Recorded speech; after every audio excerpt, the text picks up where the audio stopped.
pembelajaran pada siang hari ini. Silakan berdoa dulu. Dipimpin ketua kelasnya. Untuk mengawali pembelajaran kita pada siang hari ini, menurut agama dan kepercayaan kita masing-masing, berdoa.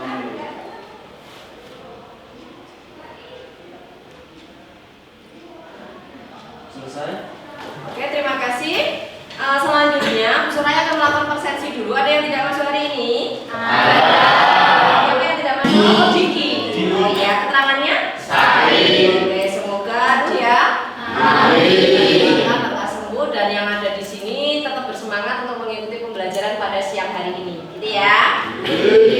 Oke, selanjutnya Bu Soraya akan menyampaikan materi baru terkait dengan mengkonstruksi cerita pendek. Nah, di sini nanti Bu Soraya akan menyampaikan beberapa hal dulu terkait dengan cerita pendek. Kemudian untuk kompetensi dasar dan indikator pencapaiannya. Kompetensi dasar pada pembelajaran kita kali ini yaitu mengkonstruksi sebuah cerita pendek dengan memperhatikan unsur-unsur pembangun cerpen. Kalau untuk indikator capaiannya, menyusun kerangka cerita pendek, kemudian membuat teks cerita pendek dengan memperhatikan unsur-unsur pembangun cerpen. Nah, ini untuk kompetensi dasar dan indikator capaiannya. Nah, untuk selanjutnya itu ada tujuan pembelajarannya. Ini nanti kita akan menggunakan model pembelajaran problem based learning. Jadi melalui pembelajaran dengan menerapkan model problem based learning atau PBL dengan pendekatan saintifik, peserta didik diharapkan dapat menyusun kerangka dan membuat cerita pendek melalui diskusi kelompok secara kritis dan teliti serta mengkomunikasikan hasil diskusi melalui presentasi menggunakan LKPD atau PPT atau yang sering disebut dengan Salidia dengan tepat dan bersemangat sehingga mengembangkan kemampuan bernalar kritis, komunikatif, kolaboratif, serta kreatif. Ini adalah tujuan pembelajaran kita pada siang hari ini. Seperti itu ya. Untuk teknik penilaiannya, jadi ada 3 ranah kompetensi yang akan kita capai dalam pembelajaran kita kali ini. Yang pertama adalah ranah sikap, yang kedua adalah ranah pengetahuan, yang ketiga adalah ranah keterampilan. Ini nanti teknik penilaiannya untuk sikap kita menggunakan observasi. Kemudian untuk bentuk penilaiannya kita berbentuk jurnal sikap. Untuk pengetahuannya kita menggunakan teknik tertulis. Kemudian untuk bentuk penilaiannya adalah soal uraian. Untuk keterampilan nanti kalian unjuk kerja. Kemudian bentuk penilaiannya adalah presentasi atau LKPD yang digunakan untuk mengerjakan latihan di siang hari ini. Gitu ya, jelas ya? Oke, kalau sudah jelas, nah Bu Soraya akan mengingatkan materi pembelajaran yang lalu. Masih ingat yang kita pelajari di pertemuan minggu lalu? Masih? Oke, kalau masih ingat, kita mempelajari tentang apa Kak? Struktur teks cerpen. Yang kedua adalah membangun cerpen. Nah, untuk strukturnya kemarin masih ingat ada apa saja? Pertama dulu ada orientasi. Yang kedua konflik. Yang ketiga komunikasi. Yang keempat resolusi. Dan yang terakhir masih ingat. Kalau masih ingat, sekarang Bu Soraya akan memberikan motivasi. Ini adalah kata-kata motivasi dari Ki Hajar Dewantara. Nah, apapun yang dilakukan oleh seseorang itu hendaknya dapat bermanfaat bagi diri sendiri, bermanfaat bagi bangsanya, dan bermanfaat bagi manusia di dunia pada umumnya. Ini menurut Ki Hajar Dewantara. Bu Soraya menyediakan kode respon cepat yang sudah tadi dibagikan ya. Ini kalian mengamati ada sebuah contoh cerpen, kemudian ada contoh kerangkanya. Sekarang silakan dipindai terlebih dahulu. Monggo silakan dipindai. Kalau sudah, Bu Soraya beri waktu untuk melakukan pengamatan terkait contoh cerpen dan contoh kerangkanya. Silakan. Oke, sudah. Karena sudah kalian amati tadi, dari hasil pengamatan kalian tadi, apa yang bisa kalian dapat dari contoh tersebut? Ada yang ingin menyampaikan? Ada apa coba Mas Ipul? Orientasi. Oke, ada orientasinya di dalam kerangka, kemudian ada konfliknya, kemudian Komplikasi. ada komplikasi, resolusi. Kalau di dalam ceritanya, cerita tersebut menggambarkan siapa yang diceritakan di dalam ceritanya? Kinan. Kinan, sosok yang bagaimana? yang di dalam diceritakan yang memiliki tumor 9 berarti di sini menceritakan tentang sosok Kinang yang memiliki tumor 8 kilo yang sedang berjuang untuk sembuh seperti itu ya. Nah selanjutnya Bu Soraya akan menyampaikan pertanyaan romantik. Pertanyaan romantik ini ada gambar orang menyelam dengan ubur-ubur. Kira-kira dengan adanya ilustrasi tersebut, apakah kalian dapat menentukan tema cerpen berdasarkan transkripsi pendidikan? Bisa nggak? Bisa. Kira-kira kalau ada seperti ini gambarnya, kalian bisa menentukan tema apa? Kehidupan bawah laut. Kemudian apa lagi? Disengat ubur-ubur. Kemudian snorkeling yang menyenangkan juga bisa. Apa lagi? Keindahan terumbu karang atau keindahan laut. Jadi setidaknya walaupun dengan ilustrasi gambar saja kita bisa membuat sebuah tema cerpen. Itu gampang sekali para membuatnya. Tema cerpen bisa diambil dari cerita hidup kita atau istilahnya pengalaman. Sampai sini jelas ya? Oke. Kalau sudah jelas, mari kita berdiskusi ya. Silakan membuat kelompok. Satu kelompok bisa terdiri dari 5 orang atau lebih, minimal 5 orang, maksimal 7 ya. Nanti kondisional saja. Nah silakan sekarang kalian mulai berkelompok. Ya, boleh sesuai dengan kelompok yang kemarin aja, tidak apa-apa. Silakan mulai berkelompok ya. Nah kalau sudah, sekarang Bu Soraya akan membagikan lembar kerja peserta didik atau yang sering disebut dengan LKPD. Di sini nanti sudah ada soal dan bagaimana tata cara mengerjakannya. Ini kelompoknya Mas Agus mana? Oke Mas Agus, kemudian kelompoknya Mbak Yun, kelompoknya Mas Muhtar, sini ya. Oke, kelompoknya Mbak Siska. Oke, Mbak Siska.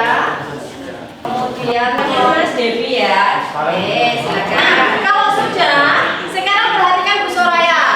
Kemarin Bu Soraya sudah memberikan instruksi untuk membawa kertas karton, ya, atau kertas asturo yang akan digunakan untuk membuat kerangka cerpen.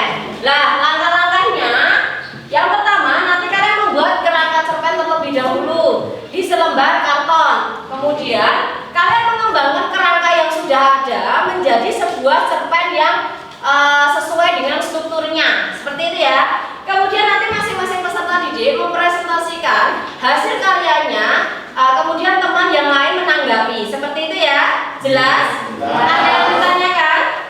Tidak. Oke, kalau tidak ada yang ditanyakan, silakan mulai mengerjakan.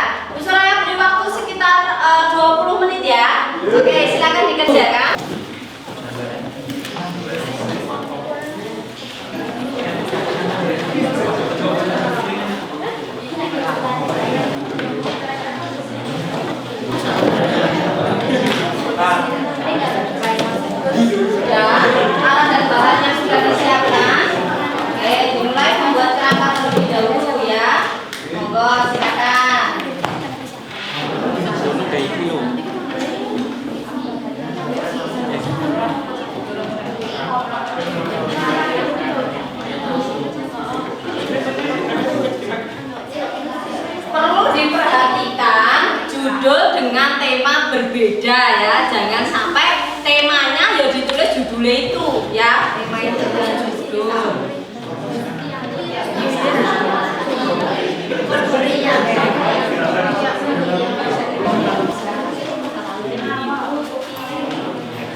lukisannya sudah jadi kelompoknya.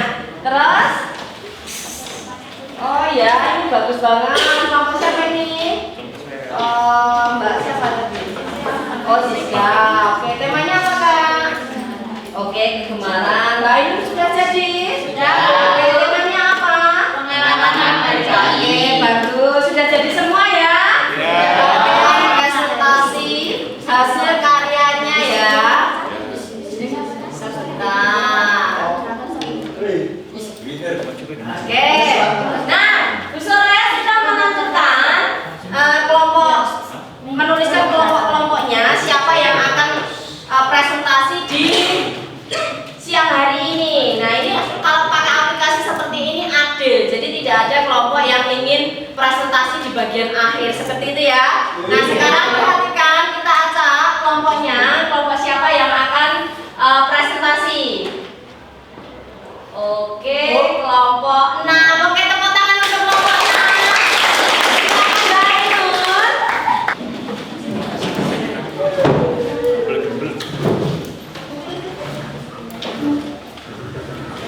Waalaikumsalam warahmatullahi wabarakatuh. Informasikan hasil diskusi kelompok kami yang berjudul Terima Kasih Ayah dan Bunda. Sebelum lanjut, kita mengenal kata pepatah, tak kenal maka tak sayang. Sebelumnya, perkenalkan dulu saya Rosa Putri Octavia sebagai moderator dan Airan Mardia sebagai pemateri. Ada juga Mei Agusti sebagai pembaca cerpen dan Rizky Siti sebagai notulen dan juga Bagas Dwi Saputra dan Alifah sebagai anggota. Selanjutnya, tidak lama-lama saya membuka presentasi saya. Saya lanjut saja kepada Mbak Ayu. Silakan. Terima kasih Mbak Rosa. Di sini saya akan membacakan kerangka cerpen yang berjudul Terima Kasih Ayah dan Bunda. Untuk orientasi, Mei adalah siswa di sekolah yang berkeinginan untuk pergi wisata sekolah. Mei tidak mampu membayar biaya wisata sekolah. Tidak saja. Ya.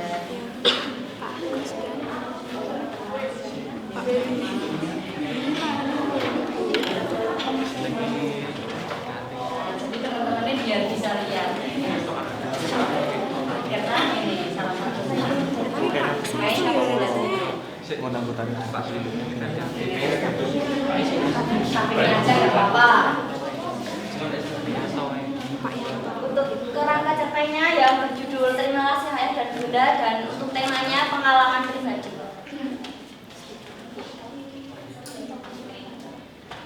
Watak Mei baik, penyayang, dan untuk watak ibu penyayang, dan untuk watak ayahnya pendiam, penyayang, dan juga ramah. Itu di bagian apa Kak? Orientasi atau apa? Orientasi. Oke, di bagian orientasi. Kemudian yang kedua, Konflik. Mei yang ingin pergi mengurungkan niatnya karena biaya yang tidak ada. oke, kemudian Ayah dan bunda tidak mempunyai uang. Kemudian ayah tetap ingin Mei pergi wisata sekolah. ya terus Untuk komplikasinya, ayah dan bunda pusing memikirkan bagaimana caranya untuk bisa dapat uang. Bunda menangis karena tidak bisa mendapatkan uang.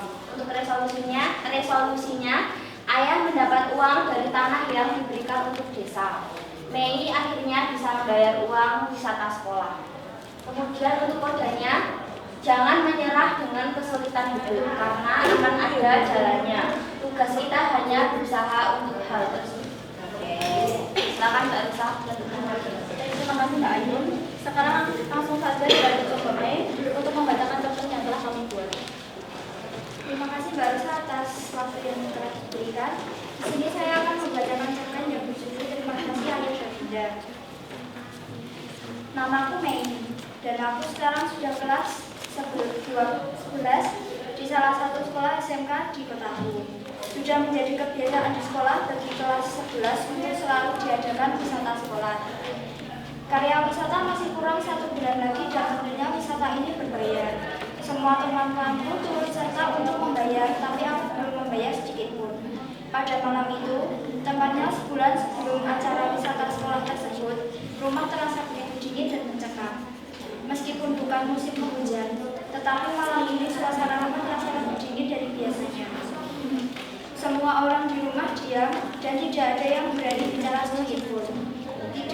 satu kata pun yang keluar dari anggota keluargaku. Bukan karena mereka kecewa ataupun marah terhadapku, tetapi karena perkara pusing bagaimana membayar uang wisata tersebut. Waktunya tidak lama lagi, tapi aku belum membayar sedikitpun. Aku sudah dari awal mengatakan lebih baik mundur saja, lantaran tidak tega dengan kehidupan keluargaku, hingga aku memutuskan untuk mundur daripada ikut pergi wisata. Tapi ayahku berkata kalau aku tidak boleh membatalkan. Padahal biasanya ayahku adalah orang yang pendiam dan tidak banyak bicara. Tidak, apapun yang terjadi kamu harus ikut.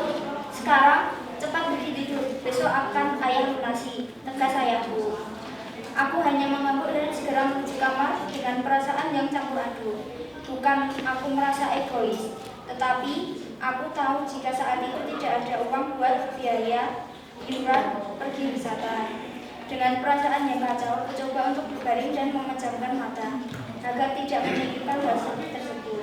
Ditambah isak tangis dari ibu di ruang tengah yang terdengar jatuh lirih membuatku tidak nyaman untuk tidur.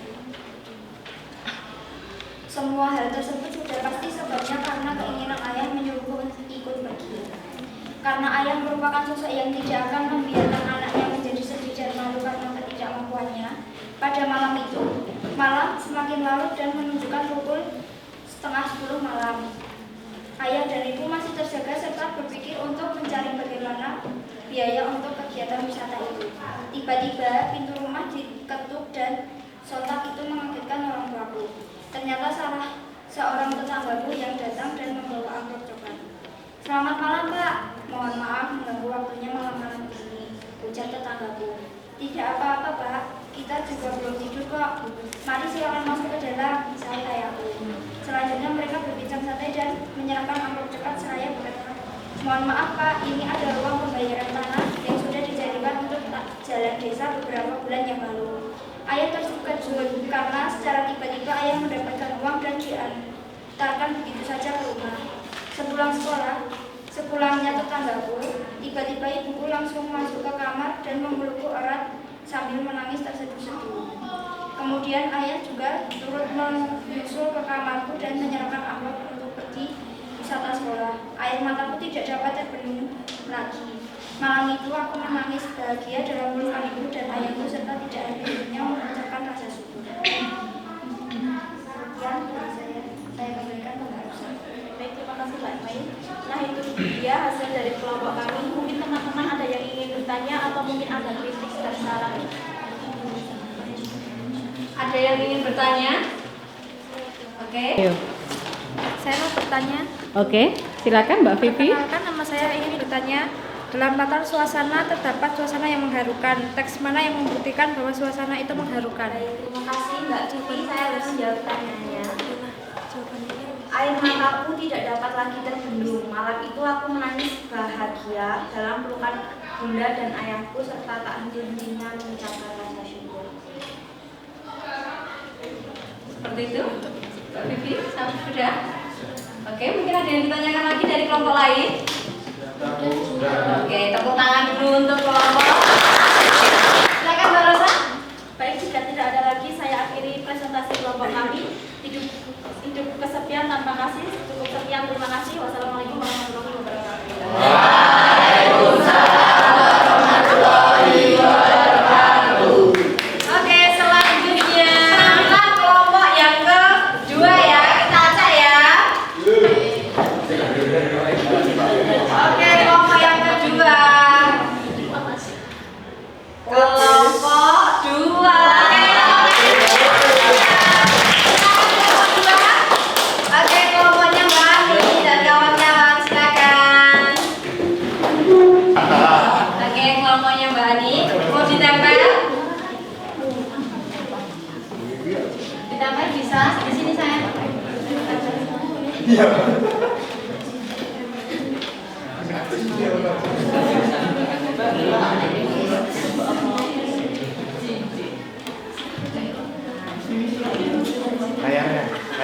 Jangan di layar saya di sini.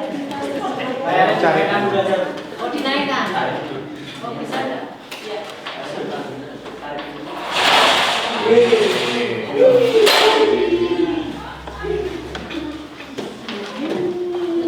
Ya.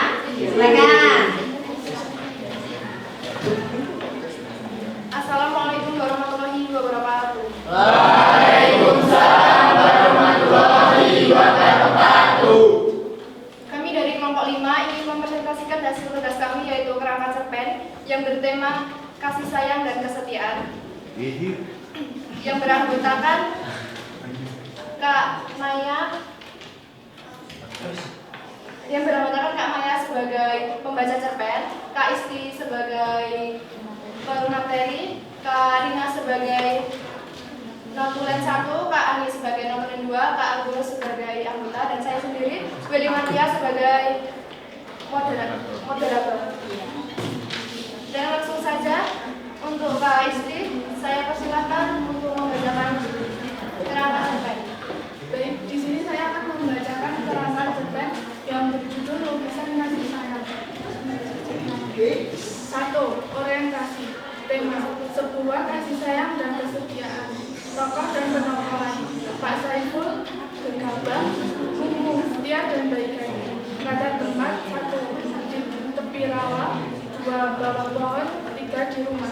Latar waktu: pagi. Latar suasana: indah dan menyenangkan. Komplikasi: 1. Pak Yatno memperlihatkan lukisannya kepada Mumu. 2. Mumu mendekati lukisan dan mengangkat lukisan itu dari tempatnya. Konflik: 1. Pak Yatno berlari ke dekat pohon dan berkata dengan keras. Pak Yatno mengusir Mumu. Resolusi: 1.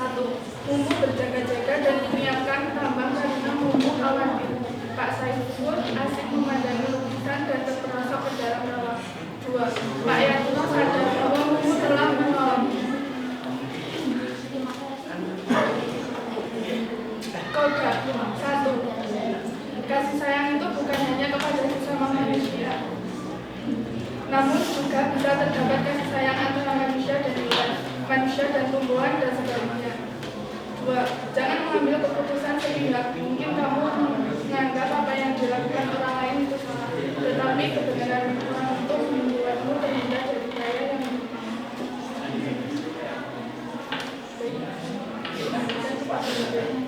Terima kasih Kak Isti yang sudah membacakan cerpen. Saya persilakan untuk Kak Maya membacakan cerpen.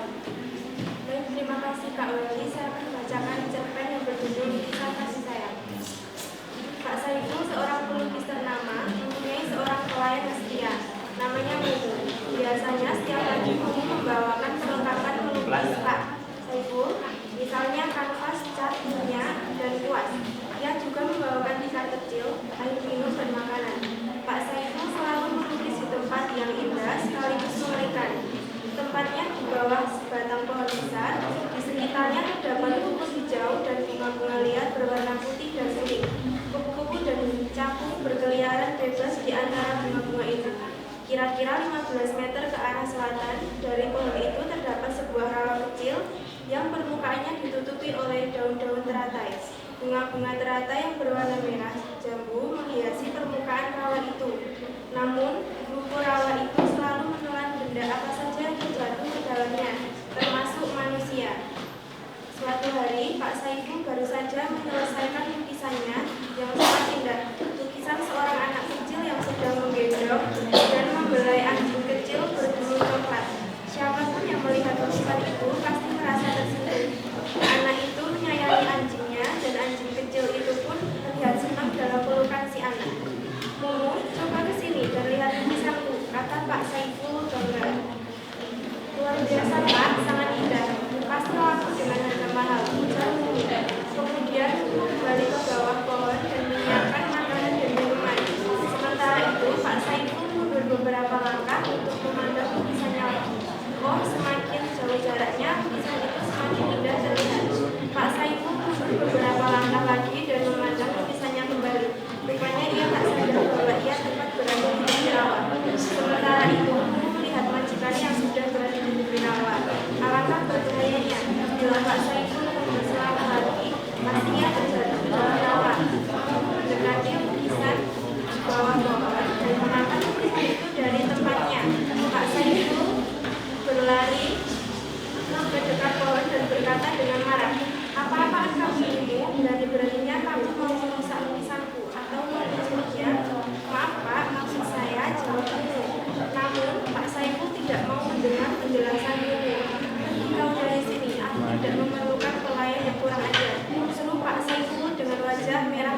Saat itulah muncul sambil membawa tambang dan berhasil menarik Pak Saiful dari rawa.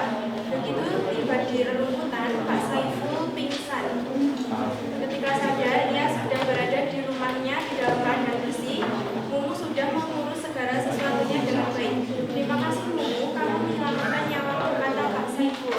Maafkan aku, tidak apa-apa Pak, saya senang Bapak selamat. Saya mengaku tulisan Bapak kemarin karena saya ingin menarik perhatian Bapak. Bapak sudah berada di tepi rawa waktu itu, saya khawatir Bapak akan jauh. Tapi saya berjaga-jaga dan menyiapkan tambang karena saya khawatir Bapak asik memandang lukisan terperosok dalam rawa, kata Mumu. Oke? Terima kasih untuk Pak Maya yang sudah membacakan cerpen. Sekian presentasi dari kami. Ada yang mau ditanyakan? Ada yang ingin bertanya? Saya ingin bertanya. Perkenalan Bapak. Silakan, maka saya mencari. Apakah terdapat majas dalam cerpen tersebut? Jika ada, silakan sebutkan di paragraf berapa dan bacakan kalimat tersebut. Baik, Kak Muta, terima kasih untuk pertanyaannya. Mungkin ada yang ditanyakan lagi? Ada yang lain ingin bertanya mungkin? Jika tidak ada, izinkan kami untuk berdiskusi terlebih dahulu.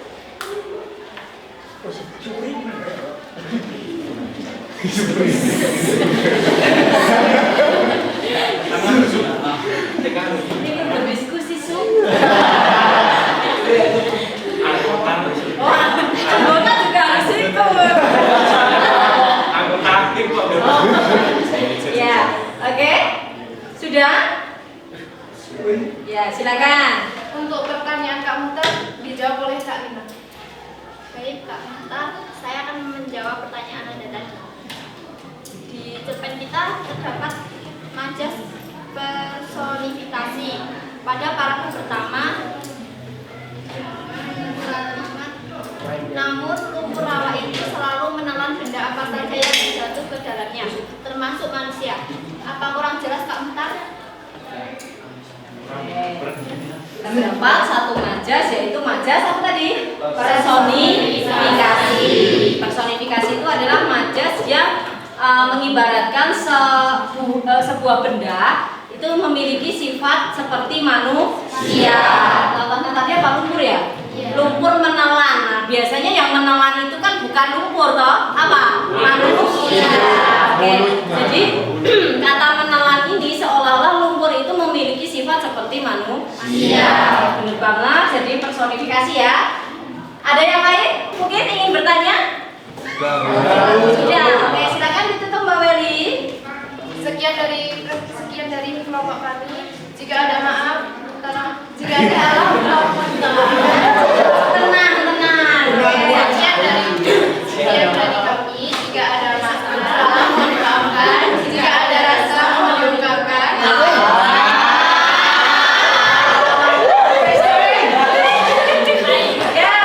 Ayo ini makan kepiting.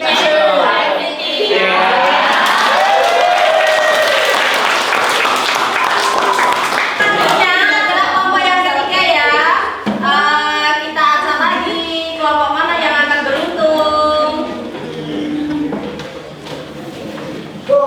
Oke, kelompok tiga.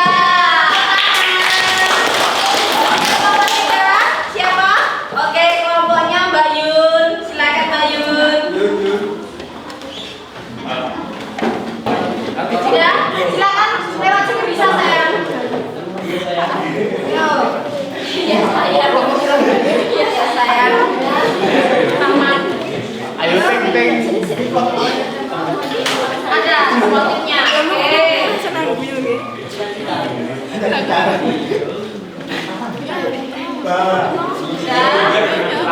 Ya, silakan. Assalamualaikum warahmatullahi wabarakatuh. Waalaikumsalam warahmatullahi wabarakatuh. Di sini kami dari kelompok 6 ingin mempresentasikan hasil kerja kami yang beranggotakan saya sendiri Munta Rizky sebagai moderator Dan dan saya Yuniati sebagai pemateri.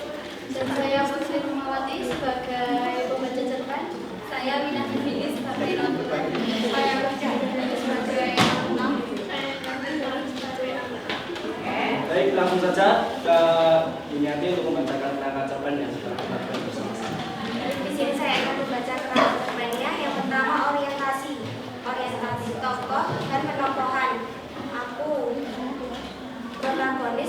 baik dan suka menolong. Latar tempat di rumah, latar waktu pagi hari.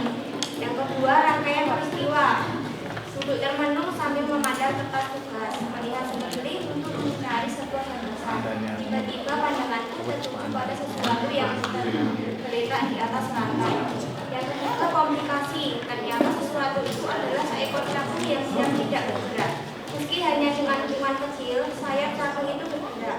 Capung itu kembali bergerak setelah aku memberikannya sedikit belayan. Yang keempat, resolusi bahwa sebagai makhluk hidup harus saling mendukung. Baik, terima kasih Kak. Saya telah membacakan kerangka kehidupan kita. Selanjutnya Kak Putri Roma, silakan dibacakan.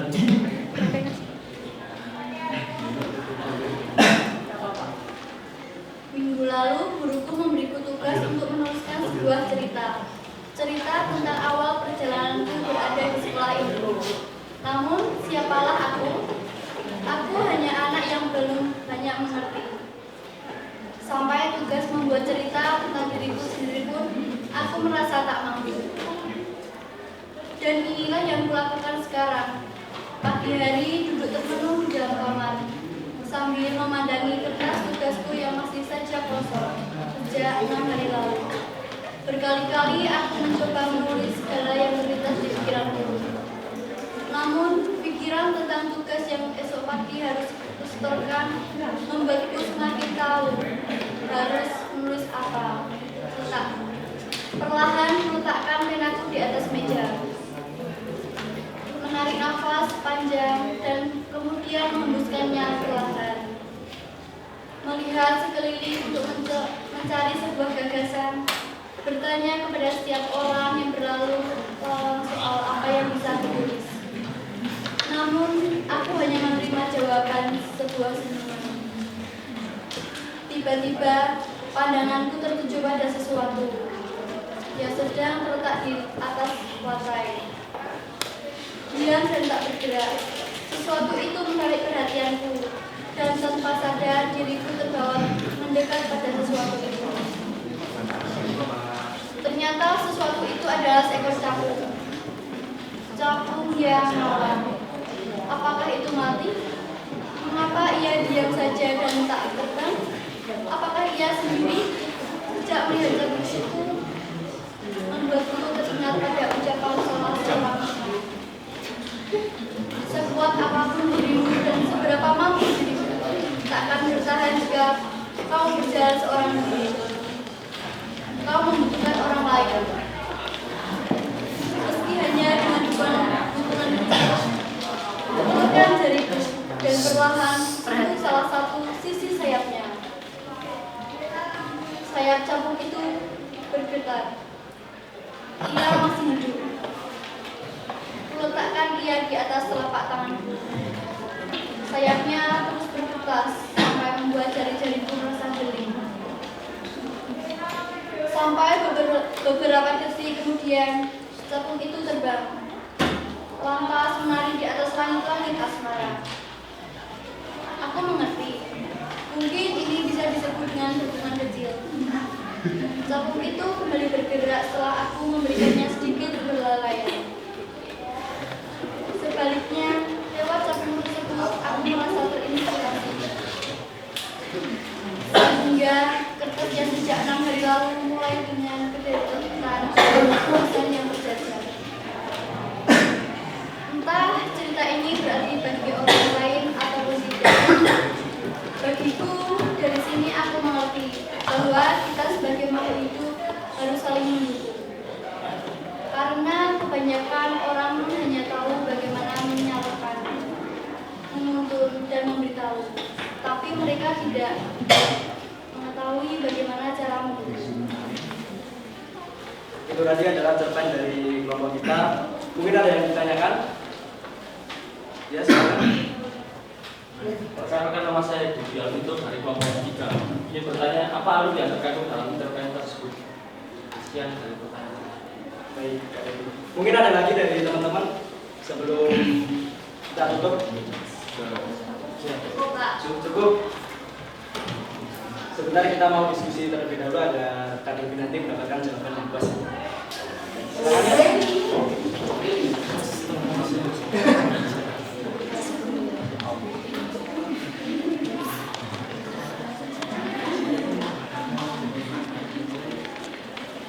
Baik, untuk pertanyaan dari Kak Vivi nanti akan dijawab oleh Kak Vivi. Silakan Kak Vivi.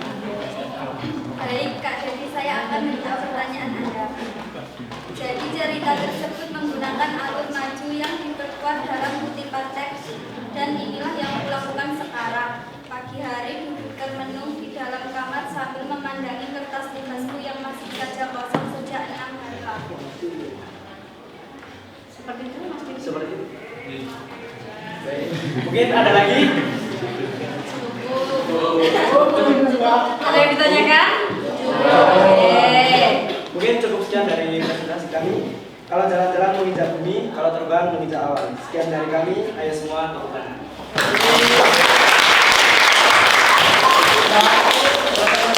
Dari kami, kalau yang selesai tanpa dimulai karena dengan. Terima kasih.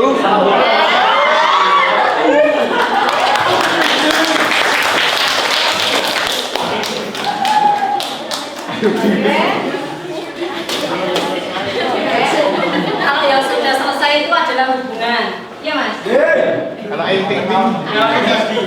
Oke. Nah, pembelajaran kita pada siang hari ini sudah presentasi semua ya. Nah, ini ada 3 kelompok yang sudah presentasi. Apa yang bisa kita simpulkan dalam pembelajaran kita kali ini? Yang pertama adalah kita bisa membuat sebuah kerangka cerpen. Kemudian yang kedua, dalam pembuatan cerpen kita harus menentukan unsur.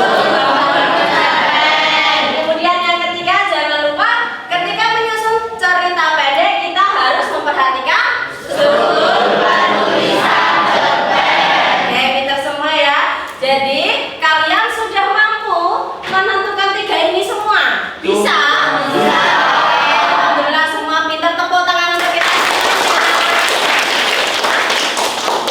Oke, karena pintar-pintar semua, nah sekarang Bu Soraya akan menampilkan refleksi pembelajaran kita pada siang hari ini. Silakan kode respon cepat yang sudah dibagikan tadi. Silakan di barcode semuanya sudah. Oke, mulai diisi ya. Oke, silakan mulai diisi. Bu Soraya beri waktu sekitar 3 menit.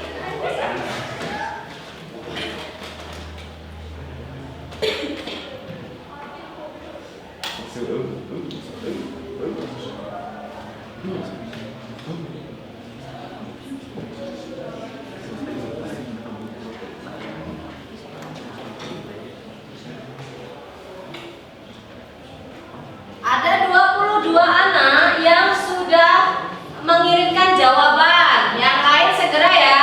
Waktunya udah hampir habis, nanti segera dikumpulkan refleksi pembelajarannya.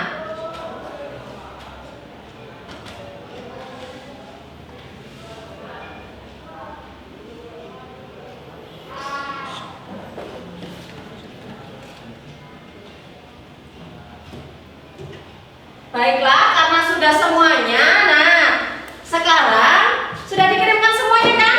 Ya, oke, alhamdulillah.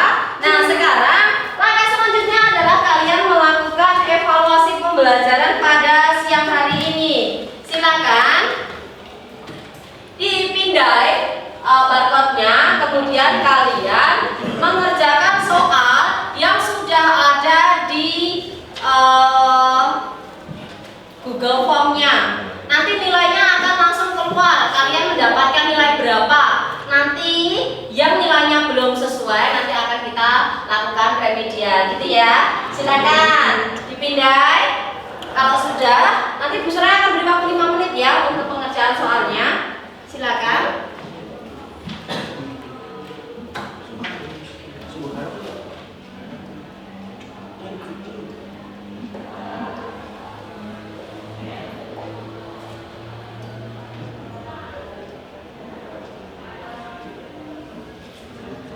Baru ada sekitar 27 anak yang sudah mengerjakan ya. Oh, ini rata-rata alhamdulillah nilainya di angka 87 ya. Silakan yang belum mengerjakan, silakan segera dikumpulkan ya. Masih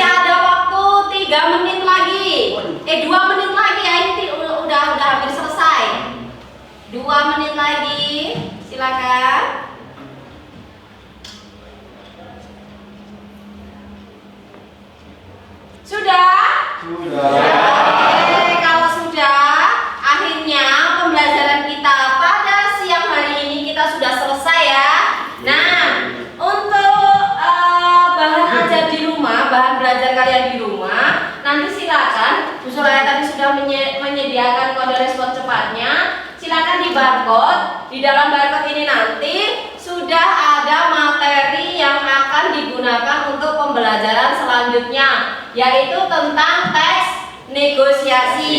Nah, untuk ini nanti silakan dipelajari di rumah. Nanti di pertemuan berikutnya kalian sudah siap untuk melakukan pembelajaran. Seperti itu ya?